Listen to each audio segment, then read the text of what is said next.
Very very important slides. எப்படி அதுல சித்தர்கள் அப்படிங்கிறது ஒரு இம்பார்ட்டன்ட்டோ அது மாதிரி காயகல்ப தத்துவம் அப்படிங்கிறத இங்க நம்ம பார்க்க போறோம். தத்துவம் அப்படின்னா உண்மை. இந்த காயகல்பத்தில் இருக்கக்கூடிய உண்மை என்ன? இந்த தத்துவம் தெளிவா தெரிஞ்சா மட்டும்தாங்க காயகல்ப சக்சஸ்.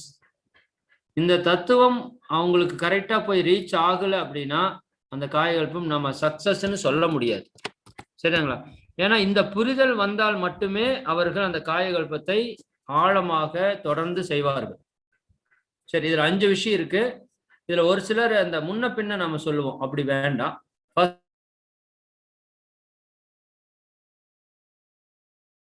பஞ்சை பற்றிய விளக்கத்தையும் நாம இப்போ தெல்ல தெளிவாக தெரிந்து கொள்ள போறோம். நம்ம குறிப்பிட்ட கால நேரத்துக்குள்ள முடிக்கணும்னா கூட கொஞ்சம் ஃபாஸ்டா ஓடுவோம். இதுல அப்படி போக போறது இல்லை. நம்ம பார்ட் பை பார்ட்டா போறங்காட்டி தெளிவா ஒவ்வொன்றையும் நம்ம பார்க்க போறோம். இந்த இடத்துக்கு எவ்வளவு தேவையோ அவ்வளோ. இப்ப பருவுடல் ஃபர்ஸ்ட். இதை பற்றி தெரியுமான்னு கேளுங்க. நிச்சயமா அன்பர்கள் தெரியும். ஏன்னா நம்ம உடம்ப பார்த்துட்டே இருக்குது. இதுதான் பருவுடல். ஜீவவித்து குழம்பை பற்றி ஏதாவது தெரியுமா? அதாவது பருவுடலை பற்றி தெரியாது, இருந்தாலும் அது இருக்குதுன்னு தெரியும். புரியுதா இல்லைங்களா? அதை பற்றி ஆழமான அறிவு கிடையாது நம்ம கிட்ட, பொதுவா மக்கள்கிட்ட. அப்ப ஜீவவித்து குழம்பை தெரியுமா அப்படின்னு கேட்டா ஜீவவித்து குழம்புனா என்னன்னே தெரியாது. சரிதாங்களா? புளி குழம்பு, அந்த குழம்பு, இந்த குழம்பு தெரியும். ஜீவவித்து குழம்புனா என்னன்னு தெரியுமானா தெரியாது. செக்ஷுவல் வைட்டல் ஃப்ளூடுனா கொஞ்சம் அவேர்னஸ் இருக்கு அவங்களுக்கு, அதை பத்தி தெரிஞ்சிருக்கு. அவேர்னஸ்ங்கிறத விட தெரிதல் இருக்கு. உயிர் சக்தியை பற்றி தெரியுமா? இதை நம்ம கேட்கணும். உயிர் சக்தினா என்னங்க? உயிர் இருக்கு இல்லை, அவ்வளவுதான் உயிர் சக்தியை பற்றி நமக்கு தெரியும். ஜீவகாந்தத்தை பற்றி, ஜீவகாந்தமா அது என்ன சார்? நாங்க சின்ன வயசுல காந்தத்தை வச்சு விளையாண்டு இருக்கிறோம், அதுதான் தெரியும். ஸ்பீக்கர்ல காந்தம் இருக்கும் இல்லையா? சரி, அப்ப ஜீவகாந்தம். அதற்கு அடுத்தது மனம். இந்த 5 விடயங்களை பற்றி நாம் ஆழமாக தெளிவாக சிந்திக்க இருக்கிறோம். சரிங்களா? இதுல ஒவ்வொன்றா ஸ்டெப் பை ஸ்டெப்பா போனோம்னா நம்ம ரொம்ப சிறப்பா இருக்கும். நாம் எப்பவுமே காயகல்பம் தொடங்குறப்ப அவங்களுக்கு ஒரு புரிதலை நம்ம கொண்டு வந்துடுவோம். அதாவது அடிப்படை பயிற்சி நம்ம கிட்ட வந்தாலும் சரி, இல்ல காயகல்பம் டைரக்டா வந்தாலும் ஃபர்ஸ்ட் கேள்வி நான் ரெகுலரா கேட்கிற உங்களுக்கு கேட்டேன்னா போர் அடிச்சிடும். நாம எல்லாம் எப்படி வாழ விரும்புறோம்னா சந்தோஷமா வாழ விரும்புறோம். அப்ப சந்தோஷமா வாழ்றதுக்கு என்ன வேணும் அப்படிங்கறத அவங்களை திங்க் பண்ண விடணும். ஒரு 10 நிமிஷம், 1/4 மணி நேரம் அவங்க சொல்லுவாங்க ஒவ்வொன்றா. சார் உடல் ஆரோக்கியம் வேணும் சார், மன அமைதி வேணும் சார், பொருளாதாரம் வேணும் சார், ஃபேமிலி நல்லா இருக்கணும் சார், அப்படி எல்லாம் சொல்லிட்டே வருவாங்க. இதை நீங்க சிந்திக்க விட்டுட்டு இந்த விடைக்கு நிக்கணும். சரி, இது எல்லாமே வேணும் நாம சந்தோஷமா வாழணும்னா. சரிங்களா? பொருள் மட்டும் பத்தாது அப்படிங்கறத அவங்களுக்கு புரிய வச்சுட்டு, ஏன்னா உடல் நலம் கெட்டாலோ மன அமைதி கெட்டாலோ நம்மால் மகிழ்ச்சியாக வாழ முடியாது. சரி, இது எல்லாவற்றுக்கும் அடிப்படை என்ன அப்படின்னு நீங்க கேட்கணும்.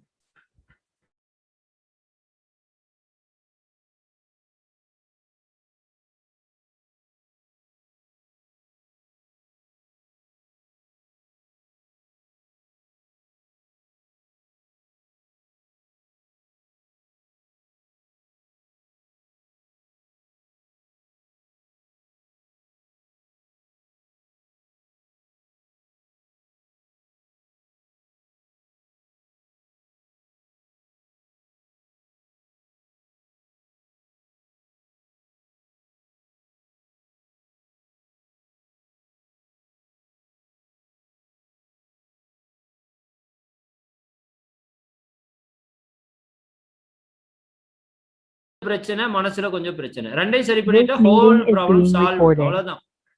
அப்ப நம்ம மகிழ்ச்சியா வாழணும்னா உடம்பும் மனசும் நல்லா இருக்கணும் அப்படிங்கிறத அவங்க கிட்ட நீங்க எவ்வளவு பதிவிக்கிறீங்களோ அவ்வளவு காயகல்பம் வெற்றி பெறும். நான் அதுக்குன்னே ஒரு 15 இருந்து 20 நிமிஷத்தை எடுத்துக்கிறேன். அப்ப அவங்க ஃபைன் டியூனுக்கு வந்துருவாங்க. ஃபைனலா அல்டிமேட்டா நமக்கு என்ன வேணும்னு கேட்டீங்கன்னா நீங்க இந்த உலக வாழ்க்கையில வெற்றி பெறணும்.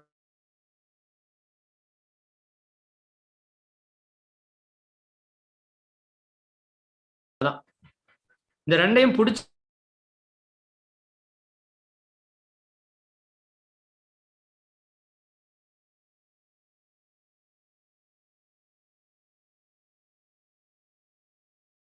இருக்கணும்னா என்ன வேணுங்க? உடம்பும் மனசும் ஆரோக்கியமாக சிறப்பாக இருந்தால் நாம வாழ்க்கையில மகிழ்ச்சியா இருக்க முடியும். அவ்வளவுதான். சரிதானுங்களா? அப்ப இதற்கு நம்ம என்ன பண்ணணும் அப்படிங்கிறது தான் இப்ப நம்ம பார்க்கக்கூடிய விஷயம். சரி, ஃபர்ஸ்ட் இதுக்கு ஒரு 2-3 ஸ்லைடு போட்டிருக்கிறோம். இதில் நீங்க எது நல்லா இருக்கோ அந்த விஷயத்தை நீங்க பயன்படுத்திக்கலாம். ஒரே கான்செப்ட் தான், இந்த இந்த 5 தத்துவத்துக்கே தான் இந்த மாதிரி ஒவ்வொன்றா நம்ம காமிக்கலாம். பருவுடல், அதுக்குள்ள ஜீவத்து குழம்பு, அதுல இருந்து உயிர் சக்தி, அதுல இருந்து ஜீவகானம், அதுல இருந்து மனம். சரிதானுங்களா? ரைட். இப்ப மனிதன் என்பவன் இந்த 5 தத்துவங்களும் ஒரு சேர இயங்கக்கூடிய அமைப்பை கொண்டவன் தான் மனிதன். இந்த 5 தத்துவங்களும் ஒட்டுக்கா இருக்கிற ஒரு சேர்ந்த அமைப்பு தான் நாமன்னு சொல்றோம். இது அவங்களுக்கு புரிஞ்சுக்கும். சரி, ஃபர்ஸ்ட் பருவுடல் பார்ப்போம். ஒவ்வொன்றா நம்ம அனலைஸ் பண்ண போறோம், சிந்திக்க போறோம். அதை பற்றி அறிவை நாம் பெற்றுக்கொள்ள இருக்கிறோம். பருவுடல் ஆன்மீக கண்ணோட்டத்துல இது அறிமுக பயிற்சிக்கு வந்திருக்கிற அன்பர்களுக்கு நம்ம சொல்லி இருப்போம். புதிய அன்பர்களுக்கு ஒரு முறை சொல்லிடுறது நல்லது. இந்த உடலானது பஞ்சபூதங்களால் ஆனது. நிலம், நீர், நெருப்பு, காற்று, விண். நிலம்ங்கிறது கெட்டி பொருள். நம்ம உடம்புல கெட்டியா இருக்கிறதெல்லாம் நிலத்தினுடைய அறிகுறி. நீர் என்பது இரத்த ஓட்டம். நெருப்பு என்பது உடலினுடைய உஷ்ணம், நம்மளுடைய பாடி டெம்பரேச்சர். காற்று என்பது நம்ம சுவாசமாக. விண் என்பது உயிர் துகள்களாக. இதற்கான பிக்சர்ஸ் தனித்தனியா நம்ம காமிச்சோம்னா இன்னும் சிறப்பா இருக்கும். நம்ம உடம்புக்குள்ள ஒவ்வொரு மையங்கள் இருக்கிறது. அந்த மையங்கள் ஒவ்வொரு பஞ்சபூதத்தினுடைய மையமாக இருக்கிறது அப்படிங்கிறது நம்ம காமிக்கலாம். சரி, நிலம் அதைத்தான் எப்படி சொல்றோம்?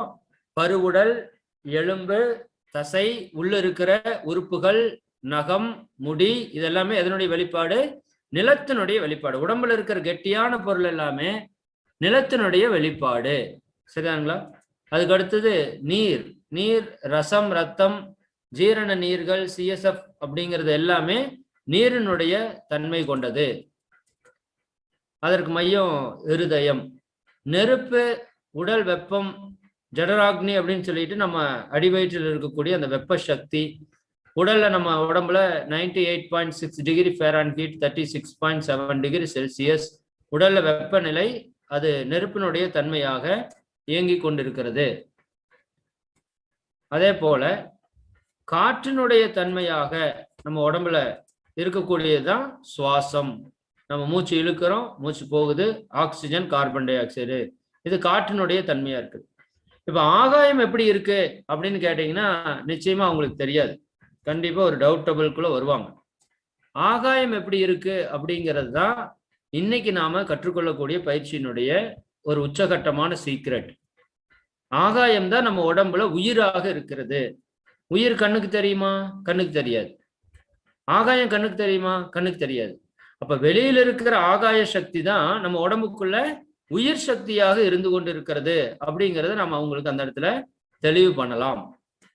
ரைட். இது ஓரளவுக்கு லிமிட்டட் போது. இப்ப நம்ம சயின்டிபிக்கா நம்ம உடம்பு பார்க்கிறோம். விஞ்ஞான கண்ணோட்டத்துல பஞ்சபூதங்களுடைய கூட்டு நம்ம உடம்பு. விஞ்ஞான கண்ணோட்டத்தின்படி நம்ம உடம்பு எதனால் ஆனது அப்படின்னு விஞ்ஞானிகள் சொல்றாங்க அப்படின்னா, நம்ம உடல் கோடான கோடி செல்களால் ஆனது என்று சயின்ஸ்ல ப்ரூவன். கிட்டத்தட்ட 6000 கோடி செல்களால் ஆனது அப்படின்னு ஒரு டீட்டெயில் கொடுக்குறாங்க. இது எப்படி அப்படின்னா, நம்ம உடம்பு செல்கள் இதை கொஞ்சம் எக்ஸ்பிளைன் பண்ணணும். ஒரு கட்டிடம் நம்ம சொல்றோம். கட்டிடம் அப்படிங்கிறது எதனால் ஆனது? செங்கற்களால் ஆனது. அது போல நம்ம உடல் செல்களால் ஆனது. இந்த செல்கள் எப்படி இருக்கு அப்படின்னா, ஒவ்வொன்றிலையும் இடைவெளியோடு இருக்கிறது. நாம நினைச்சிட்டு இருக்கோம் நம்ம உடம்பு அப்படியே எல்லாமே சேர்ந்து இருக்கு, எல்லா செல்லும் ஒட்டி இருக்கு அப்படின்னு நினைச்சிட்டு இருக்கிறோம். ஆனா விஞ்ஞான பூர்வப்படி எப்படி இருக்கு? செல்களுக்கு இடையே இடைவெளி இருக்கிறது. அப்ப இந்த கேப் இப்படி இருக்கிறப்ப இந்த உடம்பு எப்படி இவ்வளவு ஒரு உருவமாக தெரிகிறது அப்படிங்கறத அவங்ககிட்ட கேள்வியா கேட்கணும். அப்ப இவ்வாறு இருப்பினும் பருவுடல் எவ்வாறு ஒரே தோற்றமாக இணைந்து செயல்படுகிறது? இப்ப நமக்கு ஒரு கேள்வி வரும். இப்ப இந்த ஒரு செல்லோடு மற்றொரு செல்லை பிணைத்து வைத்திருக்கக்கூடிய ஆற்றல் எது? இப்ப இவங்க 2 பேர் நிக்கிறாங்க. 2 பேரையும் ஒரு கயிறு பிணைத்து இருக்கிறதா? 2 பேரும் இணைத்து வச்சிருக்கா? இப்ப செங்கல் நம்ம கட்டடம் கட்டுறோம். இந்த 2 செங்கலுக்கு நடுவுல நாம வைக்கிற அந்த சிமெண்ட் கலவை, சிமெண்ட் மணல் கலவை எப்படி ஒரு இணைப்பு பொருளாக இருந்து அந்த செங்கல்களை சேர்த்து வைக்கிறதோ, அப்படி நம்ம உடலுக்குள்ள இந்த செல்களை எல்லாம் இணைத்து வைக்கக்கூடிய சக்தி ஒன்று இருக்கிறது. உதாரணத்துக்கு நம்ம உடல் எப்படி இருக்குன்னா, இப்ப நீங்க ஒரு republic day or independence day, சுதந்திர தினம், குடியரசு தினம் விழாக்கள் எல்லாம் நம்ம பார்த்துருப்போம். அதுல பாத்தீங்கன்னா ஒரு ஆயிரக்கணக்கான அன்பர்கள் ஒன்று சேர்ந்து ஒரு உருவமாக மாறி நிற்பார்கள். உங்களுக்கு எல்லாருமே அதை பார்த்திருப்பாங்க. ஒரு பச்சை நிறமான வண்ணம், சிவப்பு நிறமான வண்ணம், வெள்ளை நிறமான வண்ணம், இந்த 3 நிறத்தில் இருக்கிறவங்க அப்படியே ஓடி போய் ஒரு குறிப்பிட்ட விகிதத்தில் நின்னாங்கன்னா, இங்கிருந்து பாத்தீங்கன்னா அது ஒரு தேசிய கொடி போல தெரியும். இன்னும் பல வண்ணங்கள்ல நின்னாங்கன்னா அது ஒரு மயில் போலவோ அல்லது வேற ஒரு உருவமாகவோ காட்சி அளிக்கும். ஆக்சுவலா உண்மையாலுமே அங்க தேசிய கொடியா இருக்கு, யோசிச்சு பாருங்க.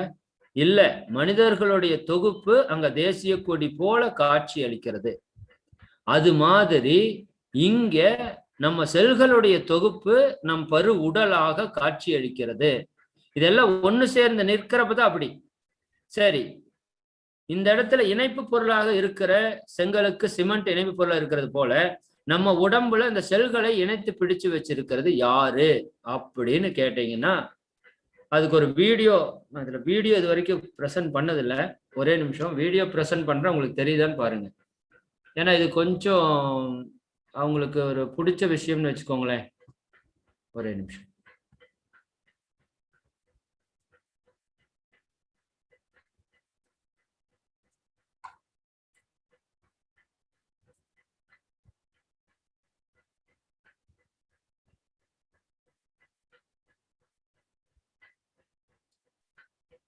அன்பர்களே, வீடியோ ஓப்பன் ஆயிட்டு இருக்கு, 1 செகண்ட் வெயிட் பண்ணுங்க. அதாவது நம்ம எவ்வளவுதான் வாயில பேசினாலும் ஒரு கண்களால ஒரு விஷயத்தை நாம அவங்களுக்கு காட்டணும் அப்படின்னா நிச்சயமா அவங்களுக்கு என்ன வந்துடும், அந்த புரிதல் வந்துடும். இப்ப நீங்க அந்த எந்திரன் படம் நம்ம பார்த்திருப்போம். இந்த படங்கள் எல்லாம் நம்ம ஒரு விதத்துல சினிமா துறை ரொம்ப ஒரு உயர்ந்த ஒரு அற்புதமான துறை தான், அதுல ஒன்றும் மாற்று கருத்து இல்லை. அதை நம்ம பயன்படுத்தக்கூடிய விஷயம் எப்படி இருக்குதோ அதை பொறுத்துதான் அது பலனை கொடுக்குதுன்னு வச்சுக்கோங்களேன். ஒரு நிமிஷம். அப்ப அதை நம்ம பயன்படுத்திக்கலாம் நல்லா. ஏன்னா இப்போ சினிமாவை ஒட்டி நீங்க சொல்லக்கூடிய விஷயங்கள் மக்கள்கிட்ட ஈஸியா போய் ரீச் ஆகுறத நீங்க பார்க்கலாம். ஏன்னா அது அவங்க பார்த்துட்டு இருக்கிற ஒரு விஷயம், பார்த்துட்டு இருக்கிற விஷயத்துக்கு கூட நீங்க அதை சொல்றப்ப அது டக்குன்னு போய் மனசுல உட்காந்துக்கும். வீடியோஸ் எந்திரன் படத்துல அந்த ஃபைனல் சீன் நீங்க எல்லாருமே பார்த்திருக்கலாம். அதாவது அந்த ஃபைனலா ஒரு பெரிய ரோபோ நிற்கும். ஞாபகம் வருது இல்லைங்களா? எல்லாருக்குமே ஞாபகம் வரும். பெரிய ரோபோ நிற்கும். அந்த ரோபோ என்ன பண்ணும் அப்படின்னா அவங்கள துரத்திட்டு ஓடும்.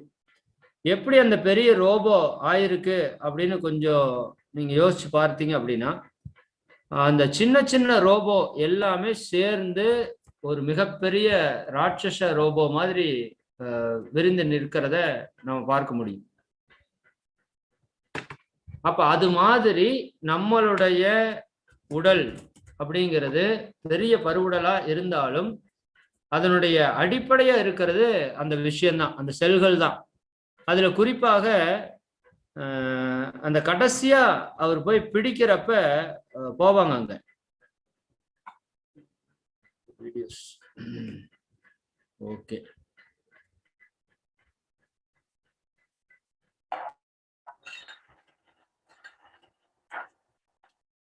அன்பர்களே 1 செகண்ட்.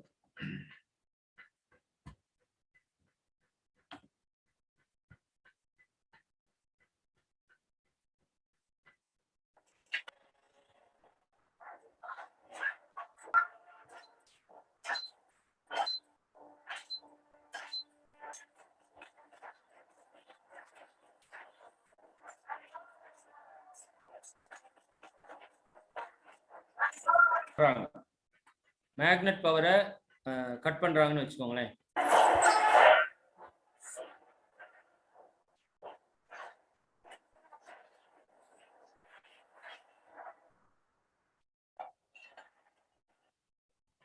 ஓகே, மகிழ்ச்சி. கிளியரா தெரிஞ்சிருக்கும்னு நினைக்கிறேன். தெரிஞ்சிருந்துச்சுன்னா சேட்ல மட்டும் ஓகேன்னு போடுங்க. சரி, ஓகே, சிறப்பு சிறப்பு சிறப்பு. என்ன சார், ஒரு தியேட்டருக்கு போயிட்டு வந்து ஒரு எஃபெக்ட் இருக்கும். ஏன்னா காயகல்பம் 3 மணி நேரம் உட்கார வைக்கிறோம். எனக்கு தெரிஞ்சது ஒரு மிகப்பெரிய சேலஞ்சு. இது வரைக்கும் வகுப்பு கண்டினியூவா அட்டன் பண்ணாம கிளாஸ்ல எல்லாம் உட்காராது ஒருத்தர் கூட்டிட்டு வந்து 3 மணி நேரம், அவங்க ஒன்றும் ஸ்டூடெண்ட் கிடையாது, அந்த அளவுக்கு அவங்களை கொண்டாந்து உட்கார வைக்கிறதுங்கிறது ஒரு பெரிய சேலஞ்சான விஷயம்தான். சரிங்களா? சரி, அதுல கொஞ்சம் இந்த மாதிரியான விஷயங்கள் இருக்கிறப்போ புரிதலுக்கு தான் நம்ம இது அது தேவையில்லாம யூஸ் பண்றது இல்லை.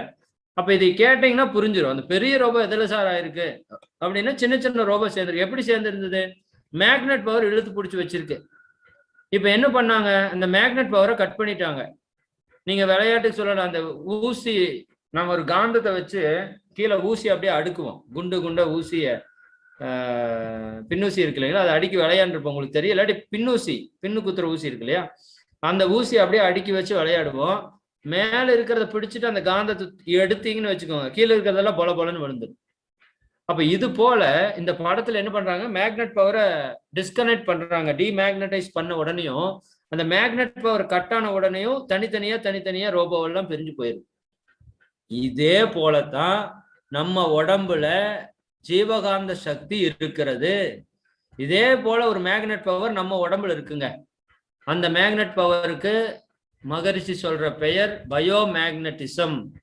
மேக்னெட் தான் உடம்புல இருக்கிறங்காட்டி பயோ அப்படின்னா உயிர் அப்படின்னு அர்த்தம். உயிரில் இருக்கிற காந்தம், ஜீவனில் இருக்கிற காந்தம்ங்கிறதுனால இதுக்கு பேர் ஜீவகாந்தம் அப்படின்னு பேரு. சரிதாங்களா? அப்ப இதற்கான டெஸ்ட் நீங்க கம்பல்சரி எல்லாருமே வந்து பண்ண சொல்லிடலாம். இந்த டெஸ்ட் கொடுக்கறப்ப கூட ஒரு கிளாரிட்டியான ஒரு டெஸ்டா இருக்கணும். ஒரு சிலர் கொடுக்கறப்ப அதை ப்ராப்பரா நம்ம கொடுக்க மாட்டோம். ஃபர்ஸ்ட் என்ன பண்ண சொல்லணும்னா, முதல்ல அவங்களை செய்ய சொல்லக்கூடாது. ஃபர்ஸ்ட் செய்ய சொல்லக்கூடாது, ஃபர்ஸ்ட் பாத்துக்கன்னு சொல்லணும். ஏன்னா அது புரிதல் இல்லாம அவங்க செஞ்சாங்கன்னா அதை உணர முடியாது. அப்ப ஃபர்ஸ்ட் என்ன பண்ணணும், பாருங்கன்னு சொல்லிட்டு நம்ம கைகளை நல்லா ஒரு 4 தடவை தேய்க்கணும். முதல் ஜாயின் பண்ணி நல்லா தேய்ச்சு ஒரு அரை அடி தூரம் இருக்கிற மாதிரி நம்ம கையை வச்சுக்கிட்டு, அதற்கப்புறம் வலது கையினுடைய உள்ளங்கையில இடது கையினுடைய கட்டவரல வச்சு ஒரு பிரஸ் கொடுக்கணும். கட்டவரல வச்சு ஒரு அழுத்தம், உள்ளங்கையில ஒரு அழுத்தம் கொடுக்கணும்னு வச்சுக்கோங்களேன். கட்டவரல் வச்சு நல்ல ஒரு பிரஸ். அதே போல இடது கையினுடைய உள்ளங்கையில வலது கையினுடைய உள்ளங்கையை வச்சு நல்ல பிரஸ். அப்ப இந்த பிரஸ் கொடுக்கறது எதுக்குன்னா, எங்க நீங்க பிரஸ் பண்றீங்களோ அந்த இடத்துல மனம் கவனம் வந்துடும், அழுத்தம் குவிஞ்சிடும். இந்த மாதிரி ஒரு பிரஸ் கொடுத்துட்டு 2 கையும் ஒரு அரை அடி தூரம் வச்சுக்கிட்டு, அதுல இருந்து என்ன பண்ணணும், கைகளை மெதுவா விரிச்சு நீங்க முதல் கொண்டு போய் காமிக்கணும். அப்புறம் மெதுவா பக்கத்தால கொண்டாந்து காமிக்கணும். ஃபர்ஸ்ட் பக்கத்தால கொண்டு வந்துட்டு தூரத்துல போகலாம், அதை பத்தி ஒன்றும் டவுட் வேண்டாம். அப்ப மெதுவா பக்கத்தால கொண்டு வாங்க, முட்டக்கூடாது. 2 கையும் டச் ஆச்சுன்னா எர்த் ஆயிரும். எர்த் ஆயிடுச்சுன்னா மேக்னெட் பவர் ஃபீல் பண்ண முடியாது. அதுக்கப்புறம் அப்படியே விரித்து கொண்டு போகணும். இந்த மாதிரி மெதுவா நீங்க செஞ்சு காமிச்சு அதுக்கப்புறம் அவங்கள செய்யறதுக்கு போக சொல்லணும். இதுல நல்லா இவங்க ஃபீல் பண்ணுவாங்க. நிச்சயமா ஒரு 4 தடவை ரப் பண்ணிட்டு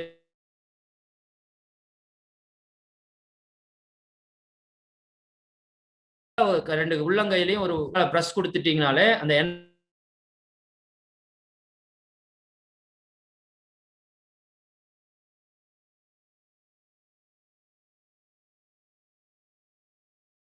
செகண்ட் நல்லா கவனிங்க, நல்லா கவனிங்க, முழு கவனம் கையில் இருக்கட்டும்னு சொல்லிட்டு மெதுவா பக்கத்தால கொண்டு வாங்கன்னா இழுக்கிறது தெரிஞ்சிடும். அப்புறம் ஒரு 4 தடவை பண்ணிட்டு கண்ணை மூடிட்டே இதை ட்ரை பண்ணுங்க அப்படிங்கிறத சொல்லணும். நிறைய பேர் பக்கமா கொண்டு வாங்கன்னா கையை என்ன பண்ணுவாங்கன்னா உடம்புக்கு பக்கத்தால கொண்டு வாங்க, முன்னாடி வச்சிருப்பாங்க, உடம்பு பக்கத்தால கொண்டு வருவாங்க. 2 கையும் முன்னாடி நீட்டுவாங்க. அப்படி பண்ணக்கூடாது. அதெல்லாம் நீங்க கொஞ்சம் கவனிக்கணும். அப்படி பண்ணிட்டாங்கன்னா அதுல ஃபீல் கிடைக்காது. இந்த ஃபீல் கிடைச்சிருச்சுனாலே அவங்களுக்கு ஒரு மிராக்கிள் தான். இதெல்லாம் ஒவ்வொரு அதிசயம் நாம உணர்ந்த மாதிரி தான். நமக்கு இது ஒரு சின்ன விஷயமா தெரியும். ஆனா புதுசா வந்தப்ப ஆக்னேய தவத்திலேயோ காயகாலத்திலேயோ இது கொடுக்குறப்ப உண்மையாலுமே ஒரு மேஜிக் ஷோ மாதிரி தான் இது எனக்கு தெரிஞ்சுது. அப்ப இது பண்றோம். ஃபைனலா இன்னொன்னு காமிக்கலாம். குழந்தைகளா இருந்தா அந்த மேக்னெட் பாலை ரவுண்ட் பண்ணி காமிக்கலாம் கையில. இந்த 2 கையில அழுத்தம் கொடுத்தீங்க இல்லையா, அதை பக்கமா வச்சுக்கிட்டு அப்படியே அந்த சிக்கு புக்கு ரயில் ஓட்டுவாங்க இல்லையா குழந்தை, நம்ம ஓட்டி விளையாடிப்போம் இல்லையா, 2 கையும் அப்படியே சிக்கு புக்குன்னு கையை சுத்திட்டே ஓடுவோம். அந்த மாதிரி மெதுவா வச்சு சுத்துனீங்கன்னா, இப்ப பண்ணீங்கன்னா கூட உங்களுக்கு தெரியும், அந்த இடத்துல ஒரு மேக்னெட் பால் வந்து கிரியேட் ஆயிடும்.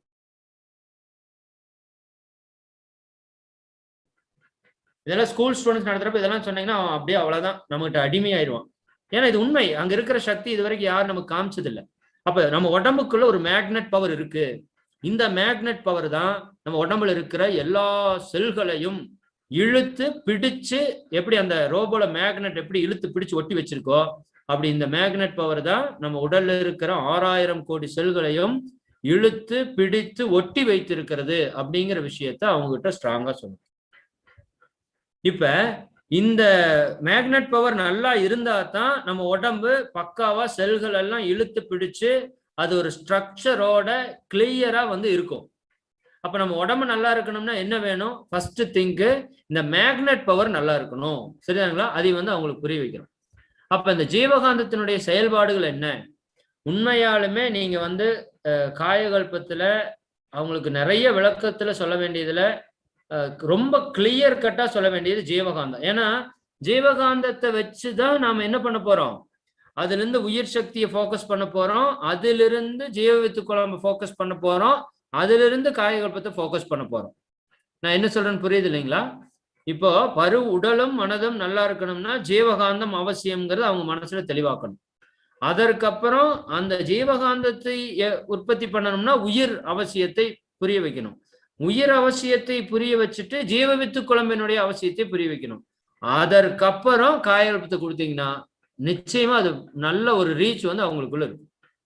அப்ப ஜீவகாந்தம் தான் ஃபர்ஸ்ட் இம்பார்ட்டன்ட். நான் முதல்ல சொன்ன பாத்தீங்களா, நம்ம மகிழ்ச்சியா வாழணும்னா உடம்பும் மனசும் நல்லா இருக்கணும் ஃபர்ஸ்ட். அதுக்கு அடுத்த இம்பார்ட்டன்ஸ் ஜீவகாந்தம். இதுக்கு நீங்க கொஞ்சம் டைம் அதிகமா எடுத்துக்கிட்டாலும் தப்பு இல்லை. இந்த இடத்த புரிய வச்சுட்டா அடுத்தடுத்து ஈஸியா போயிடலாம். சரி, ஜீவகாந்தத்தினுடைய செயல்பாடு என்ன சார்? இந்த இந்த இந்த ஜீவகாந்தம் நம்ம உடம்புக்குள்ள என்ன பிளே பண்ணுது, என்ன ஒர்க் பண்ணுது அப்படின்னா, ஜீவகாந்தம் இந்த பருவுடலின் வழியாக ஊடுருவி ஓடும் போது, இந்த காந்த சக்தி நம்ம உடல்ல ஊடுருவி ஓடும் போது ஒவ்வொரு செல்களிலும் இந்த நார்த் போல் சவுத் போல் என்று சொல்லக்கூடிய வடதுருவம் தென் துருவம் என்ற இரு துருவ அமைப்பை ஏற்படுத்தி செல்கிறது. இது காந்த சக்தியினுடைய ஒரு பவர். நீங்க ஒரு காந்தத்தை எடுத்து வச்சுக்கோங்க, ஒரு சைடு நார்த் போல் இருக்கும், இன்னொரு சைடு சவுத் போல் இருக்கும். அந்த மேக்னெட் பவர் இருக்கிறங்காட்டி அதை ரெண்டா வெட்டு நீங்க உடைச்சிங்கனாலும் ஒரு side north pole south pole, இன்னொரு ஒரு சைடு, எத்தனை துண்டா நீங்க உடைச்சாலும் அது நார்த் போல் சவுத் போல தான் நிற்கும். ஒரே போல நீங்க வந்து அதையே பண்ண முடியாது. அப்ப இந்த காந்தம் உள்ள ஊடுருவி ஓடுறப்ப நம்ம ஒவ்வொரு செல்லையும் என்னவா மாத்திருதுங்க.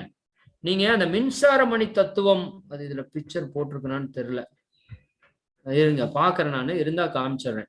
இந்த நார்த் போல் சவுத் போலா நம்ம ஒவ்வொரு செல்லையும் அது செறிவூட்டப்பட்ட காந்த திணிவு கொண்ட ஒரு செல்லாக மாத்திருது. அப்ப என்ன பண்ணுது? இந்த அட்ராக்ஷன்ல அந்த ஒவ்வொரு செல்களும் நார்த் போல் சவுத் போல் இழுத்து பிடிச்சிட்டே இருக்கு. நீங்க இந்த மின்சாரமணியினுடைய அமைப்பு சரி இதுல இல்ல. எப்படி நீங்க காலிங் பெல் அடிக்கிறீங்க இல்லையா, நீங்க கேள்விப்பட்டிருக்கீங்களா? காலிங் பெல்னுடைய சயின்ஸ் அது போய் செக் பண்ணி பாருங்க. அந்த புரிதல் வந்தா நீங்க ஈஸியா ஸ்டூடெண்ட்ஸுக்கு விளக்குறப்ப இது அற்புதமா சொல்லலாம். காலிங் பெல் நீங்க அங்க டச் பண்ண உடனேயும் அந்த மின்சாரம் அந்த கம்பியில பாஞ்சு அந்த இரும்பு ராடு இருக்கும், அதுல இந்த மின்சாரம் போன உடனேயும் அது காந்தத்தன்மை பெற்றும். இந்த மின்சாரம் உள்ள போனோடனே இரும்பு காந்தமா கன்வெர்ட் ஆயிரும். காந்தமா கன்வெர்ட் ஆனோடனையும் கீழே இருக்கிற அந்த அதுக்குள்ள இருக்கிற அந்த சவுண்ட் கொடுக்குற பெல்ல இழுக்கும், டங்குன்னு வந்து அடிக்கும். அடுத்த செகண்ட் இது வந்த உடனே அந்த கனெக்ஷன் கீழே கட் ஆகும். அது உண்மையாலுமே நான் சொல்றப்ப உங்களுக்கு புரியுமான்னு தெரியல, அது சயின்ஸ் தெரிஞ்சவங்களுக்கு புரிஞ்சிடும். அந்த இடம் பார்த்தவங்களுக்கு மேல வந்து ஒட்டுன உடனே கீழே கட் ஆகும், கீழே கட் ஆனோடனே கரண்ட் கட் ஆகும், கரண்ட் கட் ஆன உடனேயும் அந்த இரும்பு துண்டு காந்தத்தன்மை இழந்து போயிடும், மறுபடியும் அந்த ஒட்டுனது கீழே போய் விழுந்துடும். இந்த இது வந்து ஸ்பீடா நடக்கும். அதான் டர்ன்னு அடிக்குது. என்னன்னா இது ஒட்டும் கட் ஆகும், இதை ஸ்பீடா அடிக்கிறப்ப டங் டங் டங் டங் டங் அடிக்கிறோம்ல, அதே விஷயம்தான். இந்த சயின்ஸை புரிஞ்சுட்டீங்கன்னா சூப்பரா ஸ்டூடெண்ட்ஸ் கிட்ட எக்ஸ்பிளைன் பண்ணலாம். அவனுக்கு ஒரு மிராக்கிள் இதுலயும் தெரியும். ஓ இப்படிதான் இது அடிக்குதா சார். அப்ப இரும்புக்குள்ள காந்தத்தை விட்டா எப்படி இரும்பு காந்தத்தன்மை பெறுதோ மின்சாரத்தை விடுறப்ப, அது போல இந்த காந்த ஓட்டம் நம்ம உடல் செல்களுக்குள்ள போடுறப்ப ஒவ்வொரு செல்களும் காந்தத்தன்மை கொண்ட இரு துருவங்கள் கொண்ட ஒரு அமைப்பாக மாறுது. அப்ப செல்களில் ஏற்படும் இந்த காந்த அமைப்பு தான் செல்கள் ஒன்றோடு ஒன்று இணைந்து ஒரு கட்டமைப்போடு கூடிய ஒரு உருவத்தை பருவுடலுக்கு கொடுத்து கொண்டிருக்கிறது. சரி, இந்த பயோமேக்னட்டிசம் என்று சொல்லக்கூடிய இந்த ஜீவகாந்தத்தினுடைய வேலை என்ன? இது ரொம்ப ரொம்ப ஹைலைட். நான் ஜீவகாந்தத்தை பத்தி சொல்றப்ப சொன்னேன், இந்த 3 விஷயத்தையும் நீங்க ரீச் பண்றது மிக மிக முக்கியம். ஃபர்ஸ்ட், இந்த ஜீவகாந்தம் என்ன பண்ணுது அப்படின்னா, நம்ம உடல் இயக்கத்தை அதுதான் நடத்தி கொண்டிருக்கிறது. அதாவது எப்படி இந்த நம்ம வீட்டில் இருக்கிற மின்சார சாதனங்கள் அது எல்லாமே எப்படி கரண்ட் வந்துதான் இயங்குது. ஒரு டிவிக்குள்ள இருக்கு, அந்த ஸ்பேர்ஸ் பார்ட்ஸ் எல்லாம் எப்படி ஒர்க் ஆகுது? கரண்ட் உள்ள போனா தானே ஒர்க் ஆகுது. கரண்டே தான் சொல்லுங்க ஃபர்ஸ்ட் ஆரம்பத்துல. ஏன்னா கரண்ட்னா உயிர் கூட சொல்லணும். இருந்தாலும் இது பயோமேக்னட்டிசம் அப்படின்னு வர்றப்ப, ஜீவகாந்தம்னு வர்றப்ப நீங்க அதை மின்காந்தம்னு போகலாம், மின்சாரம்னு சொல்லிடலாம், உங்களுக்கு ஈஸியா புரியும். எப்படி மின்சாரம் கரெக்டா கரண்ட் வர்றப்ப அந்தந்த ஃபேனு, மிக்சி, கிரைண்டர், இன்ன பொருட்கள் ப்ராப்பரா வேலை செய்யுதோ, அப்படி நம்ம உடம்புல இருக்கிற எல்லா உறுப்புகளும் அதற்கான இயக்க சக்தி எங்கிருந்து கிடைக்குதுன்னா இந்த ஜீவகாந்தத்திலிருந்து தான் கிடைக்குது. ரெண்டாவது நம்முடைய மன இயக்கம், மூன்றாவது புலன் இயக்கம். இந்த 3க்குமே அடிப்படையாக இருக்கிறது நம்மளுடைய ஜீவகாந்த சக்தி தான் அப்படிங்கிறத தெளிவா அவங்களுக்கு நம்ம விளக்க போறோம். சரி, இந்த ஜீவகாந்தத்தினுடைய மதிப்பு அப்படின்னு பார்த்தா, இந்த செல்களுக்கு இடையே துருவ அமைப்பை ஏற்படுத்துவது இந்த ஜீவகாந்த சக்தி தான். இந்த ஜீவகாந்தத்தை நீங்க கட் பண்ணிட்டா எப்படி இந்த ரோபோ அந்த டிமேக்னடைஸ் பண்ணனையும் அப்படியே கலண்டு விழுகுதோ, அது போல இந்த நம்ம உடம்புல அந்த ஜீவகாந்தம் போறதை மட்டும் நீங்க கட் பண்ணிட்டீங்கன்னா இந்த உடம்புல இருக்கிற செல்கள் எல்லாம் தனித்தனியா போயிடும். இந்த ஒரு பாயிண்ட்டை மட்டும் சொல்லுங்க, டீப்பா விளக்க வேண்டாம். இந்த ஜீவகாந்தம் எப்படி உற்பத்தி ஆகுதுன்னா நம்ம உடம்புல இருக்கிற உயிர் சக்தியிலிருந்து உற்பத்தி ஆகுது. அதனாலதான் உயிர் போன உடனேயும் இந்த ஜீவகாந்தமும் போயிடும். எப்படி பல்ப் ஃபியூஸ் போனா வெளிச்சம் வர்றது நின்று போயிருதோ, அது போல இந்த உயிர்ல இருந்து தான் இந்த ஜீவகாந்தம் உற்பத்தி ஆகுது. அப்ப உயிர் இருக்கிற வரைக்கும் இந்த செல்கள் கட்டுக்கோப்பா இறுக்கி பிடிச்சு இருக்கு. இப்ப உயிர் போனதுக்கு அப்புறம் பாருங்க, இந்த செல்களை கொஞ்ச நாள் கழிச்சு உங்க தோலை பிடிச்சி இழுத்தீங்க அப்படின்னா, உயிர் போன பிணத்துல பிடிச்சி இழுத்தீங்கன்னா அப்படியே கலண்டு நம்ம கையோட வந்துடும். ஏன் அப்படின்னா அங்க இருக்கிற ஜீவகாந்தம் இழுத்து பிடிக்கிற அந்த வடதுருவம் தென்துருவம் கொடுக்கிற சக்தி இல்லை. அப்ப அது என்ன ஆகுது, தனித்தனியா அந்த ரோபோ கலண்ட மாதிரி நம்ம உடம்புல இருக்கிற அணுக்கள் எல்லாம், செல்கள் எல்லாம் பிரிந்து போயிருது. சரி, இந்த ஜீவகாந்தத்துல உடல் இயக்கத்திற்கு இறைவன் 80% கொடுத்திருக்கிறான். மன இயக்கத்திற்கு 20% கொடுத்திருக்கிறான். இந்த மன இயக்கத்துக்குள்ளதான் புலன் இயக்கம் வந்துடும். அது ஏன் சார் 80% உடல் இயக்கம் அப்படின்னா, நம்ம உடம்புல என்னென்ன இருக்குங்க? இருதயம், நுரையீரல், வயிறு, கல்லீரல், மண்ணீரல், கிட்னி, இதெல்லாமே நம்ம கேட்டு வேலை செய்தா கேட்காம வேலை செய்யலாம், கேட்காம ஆட்டோமேட்டிக்கா வேலை செய்யுது. இப்ப மன இயக்கம் இல்லாம நீங்க தூங்குனீங்கன்னா உயிரோடு இருப்பீங்களா? இருக்க மாட்டீங்களா? இருப்போம் சார். புலன் இயக்கம் இல்லை, கண்ணுல பார்க்கல, காதுல கேட்கல, இப்ப உயிரோடு இருப்பீங்களா? இருக்க மாட்டீங்களா? இருப்பேன் சார். இப்ப உடல் இயங்கல, ஹார்ட் இயங்கல, லங்ஸ் இயங்கல, உயிரோடு இருப்பீங்களா? சான்ஸே கிடையாது. அப்ப நாம உயிரோடு இருக்கிறதுக்கு மிக முக்கியமான காரணம் எதுன்னு பாத்தீங்கன்னா நம்ம உடல் இயக்கம் தான். அப்ப அந்த உடல் இயக்கத்திற்கு இயற்கை இறைவன் என்ன பண்ணிருக்கான்? 80% எனர்ஜியை கொடுத்திருக்கிறான். 20% நம்ம மன இயக்கத்திற்கு, புலன்கள்ல நம்ம பார்க்கறது, கேட்கறது, நிக்கிறது, நடக்கிறது, ஓடுறது, ஒடியாடுறது, இந்த சந்தோஷங்களை அனுபவிப்பதற்காக கொடுத்திருக்கிறான். இது அதனுடைய வேரியேஷன். சரி, இப்போ இந்த உடல் இயக்கம் அப்படின்னா என்ன? உடலுக்குள்ள உறுப்புகள் எல்லாம் இயங்குது. ஹார்ட், லங்ஸ், உடல்ல நம்ம டைஜஸ்டிவ் சிஸ்டம், கிட்னி, இதெல்லாம் இயங்குது. அப்படின்னா இப்போ ஒரு மோட்டர் ஓடணும் அப்படின்னா நீங்க ஒரு எனர்ஜியை கொடுக்கணும், ஒரு கரண்ட்டை பாஸ் பண்ணணும். கரண்ட் பாஸ் ஆனாதான் அது இயங்கும், இயக்கத்துக்கு வரும். அப்ப ஹார்ட் நம்மளுக்கு துடிச்சுட்டே இருக்கு. ஒரு நாளைக்கு எத்தனை முறை? 1,00,000 முறை துடிக்குதுன்னு சொல்றாங்க. ஒரு நிமிஷத்துக்கு 72 முறை. அப்ப ஒரு நாளைக்கு 1,00,000 முறை, ஒரு வருஷத்துக்கு 4 கோடி முறை துடிக்குதுங்கிறான். அப்ப இவ்வளவு ஹார்ட் துடிக்கிறதுக்கு யாரு எனர்ஜி கொடுக்குறான்னா இந்த ஜீவகாந்தம் தான் கொடுக்குது. நுரையீரல் ஒரு நாளைக்கு 21,600 முறை மூச்சை இழுத்து இழுத்து விட்டுட்டு இருக்கு. யார் இதுக்கு எனர்ஜி கொடுக்குறா அப்படின்னு கேட்டா இந்த ஜீவகாந்தம் தான் கொடுத்துட்டு இருக்கு. அப்ப உடம்புல இருக்கிற எல்லா உறுப்புகளும், நம்ம சாப்பிட்டுட்டு நம்ம பாட்டுக்கு படுத்துக்கிறோம், விளையாடுறோம், ஓடுறோம், ஒடியாறோம். யார் எனர்ஜி கொடுக்குறான்? இந்த ஜீவகாந்தம் தான் கொடுத்து கொண்டு இருக்கிறது. அப்ப உங்க உடம்புக்குள்ள நோய்னா என்ன? இந்த ஓட்டங்கள் சரியா ஓடாதது ஒண்ணு, உறுப்புகள் சரியா இயங்காதது ஒண்ணு. உங்களுக்கு இந்த உறுப்புல ப்ராப்ளம் சார், அந்த உறுப்புல ப்ராப்ளம் சார், இது நல்லா வேலை செய்யல சார், அப்படி எல்லாம் சொல்றாங்களா இல்லைங்களா?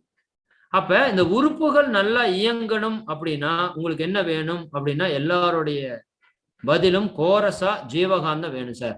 ஜீவகாந்தம் நல்லா இருந்தா உயிர் நல்லா இருக்கு, உடம்பு இயக்கம் நல்லா இருக்கு சார்.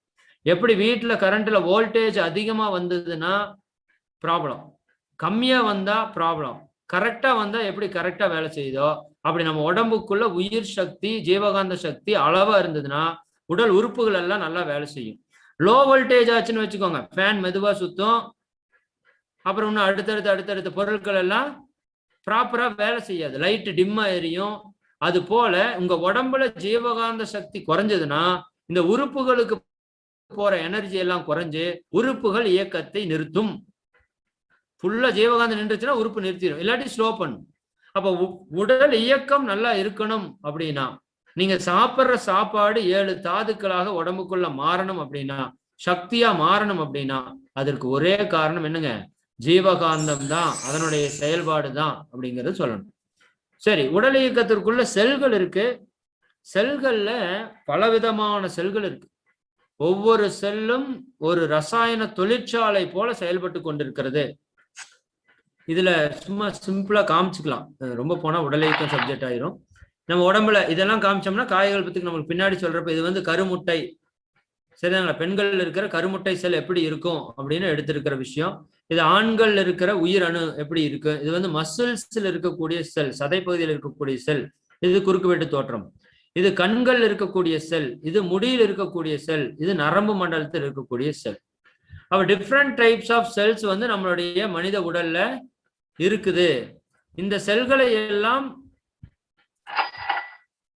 இந்த செல்களுக்குள்ள நிறைய செயல்கள் நடக்குது. இதுக்குள்ளதான் நீங்க அணுக்கரு அப்படின்னு சொல்ற நியூக்ளியஸ், குரோமோசோம்ஸ், டிஎன்ஏ, ஆர்என்ஏ, மரபணுக்கள், இது எல்லாமே எங்க இருக்குதுன்னா இந்த செல்களுக்குள்ளதான் இருக்கு. அப்ப இந்த செல்களுக்குள்ள செயல்பாடுகள் நிறைய நடக்குது பாத்தீங்களா? அந்த செயல்பாட்டுக்கும் எது காரணம் அப்படின்னா இந்த ஜீவகாந்தம் தான் காரணம். செல்களை இணைச்சு பிடிச்சு வச்சிருக்கிறது மட்டும் இதனோட வேலை அல்ல, செல்களுக்குள்ள எல்லா வேலையும் செய்வதும் இந்த ஜீவகாந்தத்தினுடைய வேலைதான். இந்த ஜீவகாந்த குறைஞ்சு போச்சுன்னா செல்கள் தங்களுடைய வேலையை சரியா செய்யாது, உடல்ல பல நோய்கள் வரும் அப்படிங்கிறத சொல்லலாம். சரி, இது ஒரு விஷயம். அப்ப ஃபைனலா உடல் இயக்கம் நல்லா இருக்கணும், அதாவது ஹார்ட் நல்லா கரெக்டா ஓடுனா தாங்க ரத்த ஓட்டம் நல்லா இருக்கும், லங்ஸ் நல்லா ஓடுனா தான் காற்று ஓட்டம் நல்லா இருக்கும். அப்ப இந்த ஓட்டங்கள் எல்லாம் சீரா ஓடுனா தான் உடல் ஆரோக்கியமா இருக்கும். அப்ப உடல் இயக்கம் நல்லா இருக்கணும் அப்படின்னா நமக்கு என்ன வேணும்? உடல்ல நோய் வரக்கூடாதுன்னா நம்மளுக்கு என்ன வேணும்னா ஜீவகாந்தம் நிறைய வேணும் அப்படிங்கிறது ஃபைன் டியூனா வந்து அங்க வந்து நிக்கிற ஒரு விஷயம். ரெண்டாவது, இது 80% இறைவன் அது கொடுத்துருக்கிறான். அதர் 20% நம்ம என்ன பண்றோம்? புலன் இயக்கத்திற்கு நாம வந்து பயன்படுத்துறோம். நம்ம கண்ணுல பாக்குறோம், காதுல கேட்கிறோம், மூக்குல ஸ்மெல் பண்றோம், வாயில டேஸ்ட் பண்றோம், ஸ்கின் தோல்ல வந்து தொடு உணர்தலை பெறுகிறோம். இது உங்களுக்கும் மன்ற அன்பர்களுக்கு பலமுறை நம்ம கேட்டிருப்போம். ஏன்னா காயகல்பம், பஞ்சேந்திரி தவம் இருந்தாலும் ஃபர்ஸ்ட் டைம் அவங்களுக்கு இது வந்து ஒரு பெரிய மிராக்கல், ஒரு பெரிய ரகசியம்தான், அவங்களுக்கு ஒரு வியப்பை கொடுக்கக்கூடிய ஒரு விஞ்ஞான விஷயம்தான். இப்ப நம்ம இத்தனை நாள் இந்த புலன்கள் மூலமாக இயக்கத்தை பண்ணிட்டு இருக்கிறோம். பார்க்குறோம், கேட்குறோம், சாப்பிட்றோம், டேஸ்ட்டை உணர்றோம், ஸ்மெல் பண்றோம், இதெல்லாமே நம்ம உணர்றோம் இல்லையா? இந்த சென்ஸ் ஃபங்க்ஷனுக்கு ஜீவகாந்தம் தான் வேணுங்கிறோம். அது எப்படி சார் அப்படின்னா, இந்த லட்டு உதாரணம் நம்ம பல முறை சொல்லிட்டோம், இருந்தாலும் நம்ம ஒரு முறை சொல்லிடுவோம். இப்போ லட்டு, இப்ப எல்லாருக்கும் ஆளுக்கு ஒரு லட்டு கொடுக்குறோம். நாங்க வந்து திருப்பதி லட்டு கொடுக்குறோமோ, நீங்க ஏதோ ஒரு லட்டு சொல்லிக்கோங்க. இப்ப எல்லாருக்கும் ஆளுக்கு ஒரு திருப்பதி லட்டு கொடுக்குறோம், சாப்பிட்றீங்க, எப்படி இருக்கும்? சூப்பரா இருக்கும் சார். எப்படி இருக்கும்? சூப்பரா இருக்குன்னு சொல்லுவாங்க. சரி, இப்ப இந்த இனிப்பு எங்க இருந்து வந்தது அப்படின்னு கேட்டா, நிறைய பெரும்பான்மையோட மக்களுடைய கண்ணோட்டத்துல எப்படி இருக்குன்னு சொல்லுவாங்கன்னா, சார் சர்க்கரையில இருந்து வந்தது சார், சார் லட்டுல இருந்து வந்தது சார் அப்படிம்பாங்க. ஒரு சிலர் டவுட்டில் இருப்பாங்க. சரி, சர்க்கரையில இருந்து வர்றவங்க எல்லாம் கை தூக்குங்க, லட்டுல இருந்து வரவங்கள கை தூக்குங்கன்னா எல்லாம் ஒரு கோஷ்டி, அதுல ஒரு 10 பேர் தூக்குவாங்க. சரி, வேற எங்க இருந்து வருது சார்? நாக்குல இருந்து வருது சார். நாக்குல தானே சார் டேஸ்ட் பட்ஸ் இருக்கு, அங்கிருந்து தான் சார் வருது. சரி, ஓகே, அதுல இருக்கிறவங்க கை தூக்குங்க, 10 பேர் தூக்குவாங்க. மிச்சம் 20 பேர் கையே தூக்க மாட்டாங்க. தெரியாதுன்னு நினைச்சாலும் சரி, இது ஏன் நாம போய் சிக்குவேன்னு நினைச்சாலும் சரி. அப்ப சரி, லட்டுல இருந்து வருதுன்னு சொன்னீங்க இல்லையா, அவங்களுக்கெல்லாம் ஆளுக்கு ஒரு 50 லட்டு கொடுக்குறோம். எத்தனைங்க? 50 லட்டு கொடுக்குறோம். நீங்க கண்டினியூவா சாப்பிட்டுட்டே இருக்கணும், உங்களுக்கு சந்தோஷம் வந்துட்டே இருக்கணும். ஆனா மன்றத்துல அறிவித்திருக்கோயில பாத்ரூம் 5ஓ 10ஓ தான் இருக்கு. சரிதானுங்களா? லட்டை சாப்பிட்டே இருந்தா என்ன ஆகும்? சந்தோஷமா வரும், மயக்கம் போட்டு வந்துருவான், வாமிட் வந்துடும். புரியுதா இல்லைங்களா? ஏன் நாம பொதுவா என்னன்னு நினைச்சிட்டு இருக்கிறோம்? லட்டு சாப்பிட்டா சந்தோஷம், அப்படித்தானே பொதுவா அந்த உலகமே எப்படி நினைச்சிட்டு இருக்கு? அதை வாங்கினா சந்தோஷம், இதை வாங்கினா சந்தோஷம், அங்க போனா சந்தோஷம், இங்க போனா சந்தோஷம், அதை சாப்பிட்டா சந்தோஷம், இவங்களை பார்த்தா சந்தோஷம். அப்படியெல்லாம் இல்லை. அது எல்லாத்தையும் இந்த விஷயம் உடைச்சிரும். அப்ப நீங்க லட்டை கண்டினியூ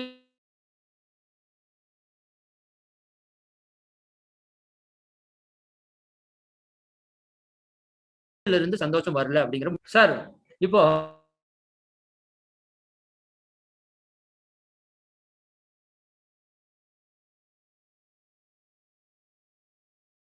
சரி, நீங்க தூங்குறப்ப உங்க வீட்டுக்காரம்மா தூங்குறப்ப வாயை திறந்து வாயில சர்க்கரை போட்டுருங்க. டேஸ்டா இருக்கான்னு கேளுங்க. என்ன பண்ணுவாரு? எந்திரிச்சு காதை பிடிச்சு கடிச்சு வச்சிருவாரு. தூங்குறப்ப என்ன வேலை பார்த்துட்டு இருக்கிற? சரிதானா? நாக்குல டேஸ்ட் தெரியுமா? நீங்க தூங்குறப்ப நாக்கு இருக்கு, ஆனா அது டேஸ்ட் பண்ணுமா? காது இருக்கு, ஆனா கேக்குமா? கண் இருக்கு, உங்க வீட்டுக்காரர் தூங்கிட்டு இருக்காரு, நீங்க கடைக்கு போறீங்க, கண் அவர் தூங்கிட்டு இருக்காரு, கண் அப்படியே பிரிச்சு நான் கடைக்கு போயிட்டு வரேங்க அப்படின்னு சொல்லிட்டு போயிருங்க. அவருக்கு தெரியுமா? யோசிச்சு பாருங்க, தெரியாது. இப்ப நாக்கு இருக்குது, ஆனா தூங்குறப்ப அது டேஸ்ட் தெரியல, சர்க்கரை தான் வைக்கிறோம். அதே சமயம் ஒரு கோமா ஸ்டேஜ்ல ஒருத்தர் இருக்காரு, அவர்கிட்ட போய் நீங்க ஏதாவது சொல்லுங்க, கேட்பாரா? உணர முடியுமா அவரால? ஸ்வீட் கொடுத்தா சாப்பிட முடியுமா? தெரியாது, உணர முடியாது. சரி, டெட் பாடி இருக்குங்க, நாக்கு இருக்கா இல்லையா? சரி, டெட் பாடிக்கு என்ன பண்றோம்? வாய் திறந்து பால் ஊத்துறோம். டேஸ்ட் தெரியுமா? யாரோ ஒரு படத்துல சொல்லுவாங்க, சாகருக்கு முன்னாடி இது கொடுத்திருந்தா கொஞ்சமாவது பொழைச்சிருப்பாங்க, செத்ததுக்கு அப்புறம் பால் ஊத்தி என்ன பண்றது? சரிதானுங்களா? அப்ப நாக்குல இருந்து இன்பம் வர்றதுங்கிறது உண்மையா? இல்லை. நாக்குல இருந்து இன்பம் வர்றது உண்மையா இருந்தா எப்பவுமே வரணும். லட்டுல இருந்து இன்பம் வர்றது உண்மையா இருந்தா எப்பவுமே வரணும். இப்ப நாக்குல இருந்து வர்றதில்ல, லட்டுல இருந்து வர்றதில்ல. சார் வேற எங்க இருந்து சார் வருது அப்படின்னா, நம்ம நாக்குல இந்த உடம்பு முழுக்க அந்த ஜீவகாந்தம் ஓடிட்டு இருக்கு இல்லைங்களா? எல்லா செல்களையும் இணைச்சு எல்லா செல்களுக்கும் எனர்ஜி கொடுத்துட்டு இருக்கா. அப்ப நாக்குல இருந்து மினிமம் ஒரு எனர்ஜி வந்து செலவாயிட்டே இருக்கு. உதாரணத்துக்கு ஒரு 2 யூனிட் ஜீவகாந்தம் நாக்கு வழியா செலவாயிட்டே இருக்குன்னு வச்சுக்கோங்களேன். இப்ப நம்ம மினிமம் கரண்ட் சார்ஜ் கட்டுறோம்ல, 30 ரூபா, 50 ரூபா, 100 ரூபாய்ன்னு. அந்த மாதிரி நம்ம உடம்புல இருக்கிற அத்தனை செல்கள் இருந்தும் ஒரு மினிமம் கரண்ட் வந்து வெளியேறிக்கொண்டே இருக்கும். நீங்க வெளியேற்றலினாலும் அது ஏறிக்கொண்டே இருக்கும். அப்ப நாக்குல ஒரு 2 யூனிட் ஜீவகாந்தம் வந்துட்டு இருக்குன்னு வச்சுக்கோங்க. இப்ப லட்டு, இந்த லட்டு 10 யூனிட் ஜீவகாந்தம். எத்தனை யூனிட்டுங்க? 10 யூனிட் ஜீவகாந்தம். இப்ப அந்த நாக்குல இந்த லட்டை கொண்டு போய் வச்ச உடனேயும் இந்த லட்டு என்ன பண்ணு தெரியுங்களா? இந்த உடம்பு இந்த லட்டுல இருக்கிற காந்தம் அளவுக்கு உடம்புல இருக்கிற காந்தத்தை அந்த நாக்கு உயர்த்தி கொடுக்கும். இதுதான் நடக்கிற ப்ராசஸ். அதாவது ஒண்ணு இல்லைங்க, சிம்பிளா புரிஞ்சுக்கலாம். நீங்க இப்ப நம்ம சின்ன வயசுல மீட்டர் ரவுண்டு சுத்துது பார்த்துருக்கீங்களா? கரண்ட் மீட்டர் ஓடுது இல்லையா? இந்த கரண்ட் மீட்டர் ஓடுறப்ப நீங்க கவனிச்சு பாருங்க, நம்ம சின்ன குழந்தையா இருக்கிறப்ப நான் பண்ணியிருக்கேன். இங்க வந்து முதல்ல போய் பார்த்துட்டு வந்தா மெதுவா சுத்தும் அந்த கரண்ட் மீட்டர். நம்ம இங்க வந்து அயன் பாக்ஸ் குத்தி விட்டுட்டு ஓடி போய் பார்ப்போம், வேகமா சுத்தும். அப்ப என்ன அர்த்தம்? கரண்ட் அங்க அயன் பாக்ஸ்க்குள்ள போய் சூடாயிட்டு இருக்கு. அப்ப கரண்ட் செலவாயி அங்க சூடாயிட்டு இருக்கு. மிக்சி கிரைண்டர் போட்டீங்கன்னாலும் நீங்க பார்க்கலாம், குழந்தைகிட்ட அதை காமிங்க. அப்ப அங்க கரண்ட் யூனிட் போயிட்டே இருக்குல்ல, செலவாயிட்டே இருக்குல்ல, அதுதானே நம்ம வந்து பயன்படுத்தி எல்லா பொருட்களையும் எலக்ட்ரிக் எக்யூப்மெண்ட்ஸும் நம்ம பயன்படுத்திட்டு இருக்கிறோம். அப்ப இந்த விஷயம் நம்ம கண்ணுக்குள்ள நம்மளுடைய ஜீவகாந்த சக்தி நம்ம நாக்குல இருந்து வெளிப்படுது. 2 யூனிட் வந்துட்டு இருக்கு. நீங்க 10 யூனிட் லட்டை வச்ச உடனேயும் நம்ம நாக்குல இருந்து எவ்வளவு ரைஸ் ஆகுது? 8 யூனிட் ஜீவகாந்தம் ரைஸ் ஆகுது. அந்த ஜீவகாந்த ரைஸ் ஆகிறது தான் நம்ம எப்படி ஃபீல் பண்றோம்? இன்பமாக உணர்கின்றோம். அன்பர்களே, இது ஏதோ நான் காயகல்ப எடுக்கிறதுக்கு அப்படின்னு நீங்க தயவு செஞ்சு இதை மேலோட்டமா எடுக்க வேண்டாம். நீங்க நல்லா கவனிச்சு பாருங்க. எத்தனை பேர் சாப்பிட்றப்ப என்னுடைய ஜீவகாந்தம் செலவாகி கொண்டிருக்கிறதுன்னு நினைச்சு சாப்பிட்றோம். இதுதான் அவேர்னஸ். எவ்வளவு பேர் டிவி பார்க்கறப்ப என்னுடைய ஜீவகாந்தம் செலவாதுன்னு சொல்லி பார்க்கிறோம். எவ்வளவு பேர் நியாயம் பேசுறப்ப என்னுடைய ஜீவகாந்தத்தை செலவு பண்ணி தான் நான் பேசிட்டு இருக்கேன்னு சொல்லி அவேர்னஸோட பேசுறோம். யோசிச்சு பாருங்க. இதுதான், இந்த ஜீவகாந்தம் இல்லைன்னா ஞானம் கிடையாது. நல்லா புரிஞ்சுக்கோங்க. இந்த ஜீவகாந்தத்தை திணிவுபடுத்துற செயல் தான் ஞானத்திற்கான அடிப்படை. அப்ப இந்த கான்செப்ட் வந்து நமக்கு நல்லா புரியணும், தெரியணும்.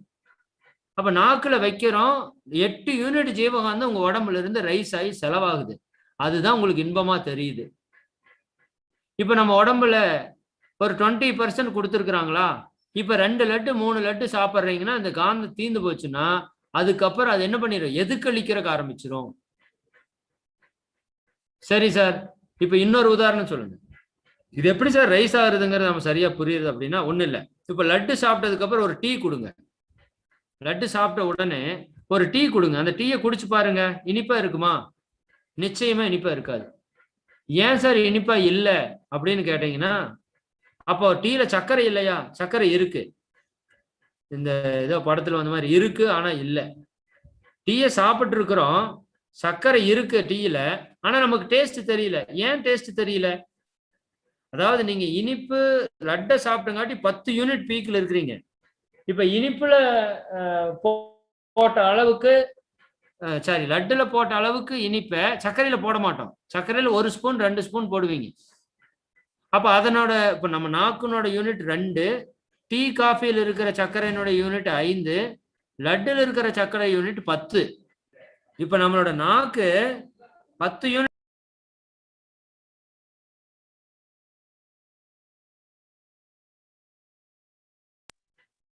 Laddu 10 unit, coffee 5 unit.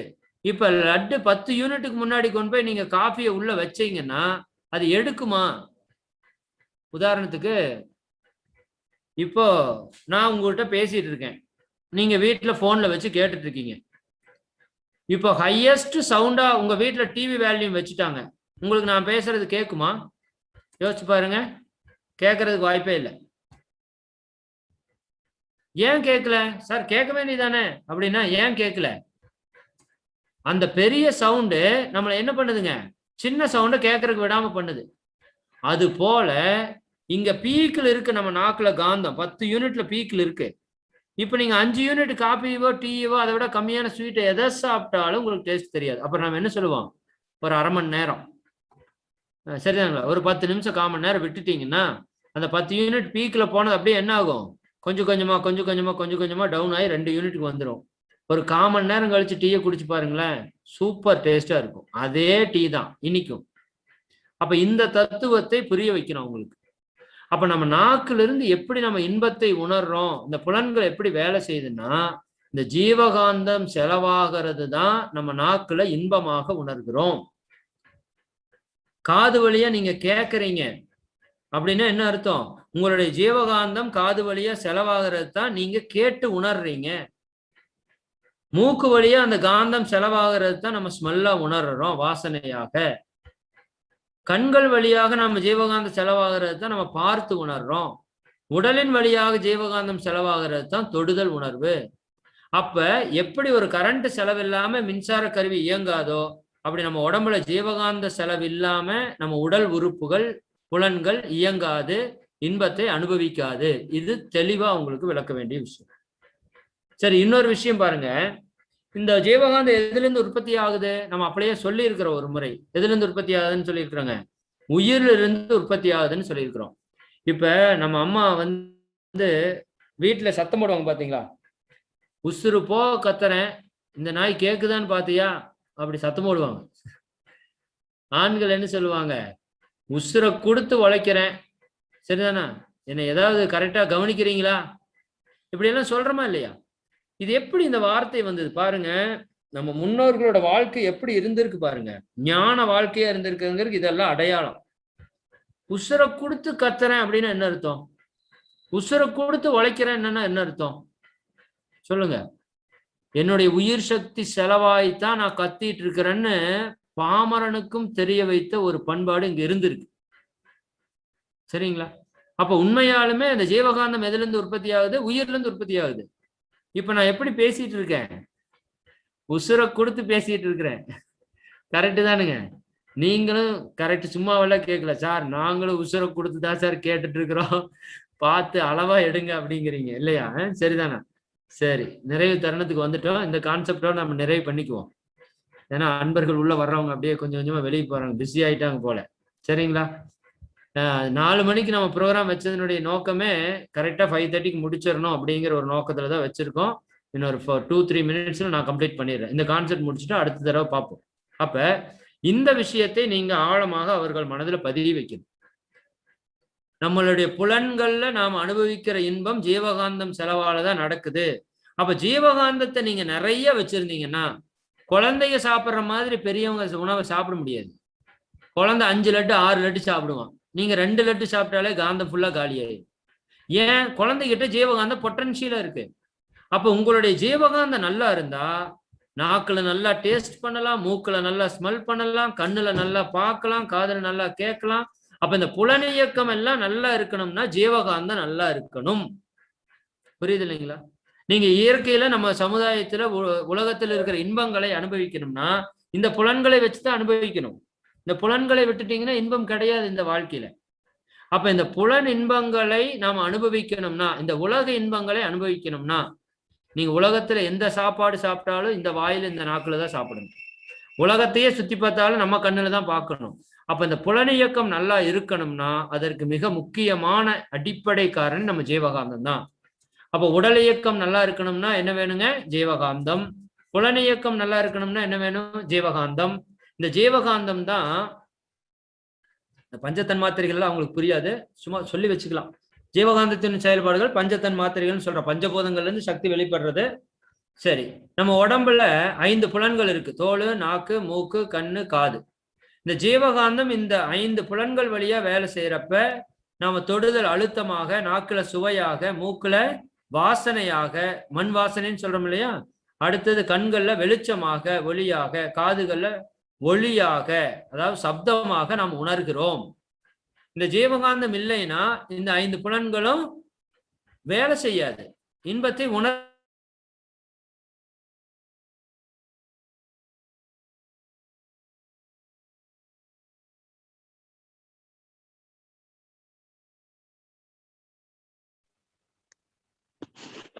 Voice break ஆகுதுங்க.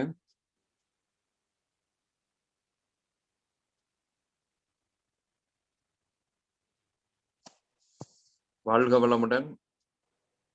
வாய்ஸ் பிரேக் ஆகுதுங்க.